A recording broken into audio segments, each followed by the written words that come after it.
Yo, what's up, guys? Welcome back to Sub 4, the show where we talk about a controversial issue in 4 minutes or less. That's right. This week we are revisiting the debate of what is the hardest cross-country course in the nation. I talked to MileSplit founder Jason Byrne about an algorithm he created in the back end of the website to rate courses against each other. Here's what he said. Is there a way to compare courses state to state? Well, what it actually does is it looks at that course and says, okay, for 2015, how many, what meets ran on that course? It says, okay, there's these 3 meets that ran on that course this year. Then it gets all the times and all the athletes who ran on the course that year, and then it will go through that and it will kind of exclude the top part of it, the top 10%, bottom 10%.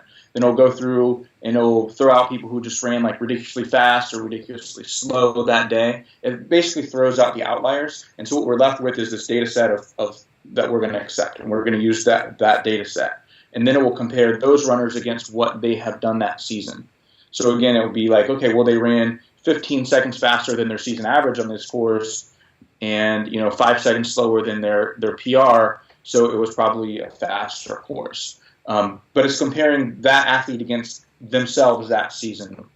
You understand what I'm saying? So based on your findings, can you give us an answer to our debate?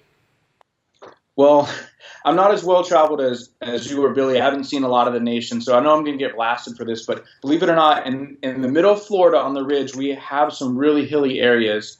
And one of the really notorious ones here in Florida is Mount Dora Bible.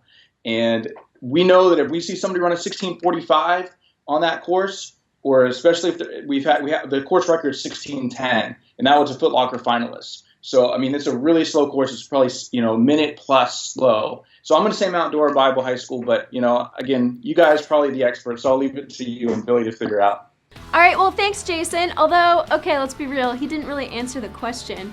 Well, if it's all up to subjectivity, then I say the hardest course in the country is the Maryland State Cross Country course at Hereford High School. Case closed. No way. Definitely Mount Sac, without a doubt, hardest course in the country.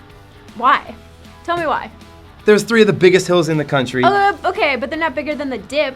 The dip, and you have to go up the dip twice. At least at Mount Sac, you only go up each hill once. Are you kidding me? We got Reservoir Hill, we got Poop Out Hill, and we got the switchbacks. The Poop Out Hill is the 11.5% grade. At Hereford, at the Maryland State course, okay, Matt Centrowitz couldn't even break 16 minutes on this course. How hard did Matt Centrowitz try in that race? How hard did he try? The next fastest person in that race ran a 16:35, 35 seconds slower than the 16:0 whatever. Because he was trying, though, because he was trying to break that course record. Because when he ran, no one had ever broken 16 minutes. So he was trying to break 16 minutes. And he fell at the end and ran 16:02. But he didn't have anyone pushing him, whereas in the Mount Sac race, Philip Rocha and Caleb Webb were pushing Austin Tamago, and he ran a 14:23 for the course record, and that 14:23 is like 24 seconds slower than his 14 flat, 21 seconds slower than his 14 flat 3-mile PR. So it's 20-some seconds slower than his PR. Okay, whatever. There's no way Mount Sac is the hardest because it's way too fast.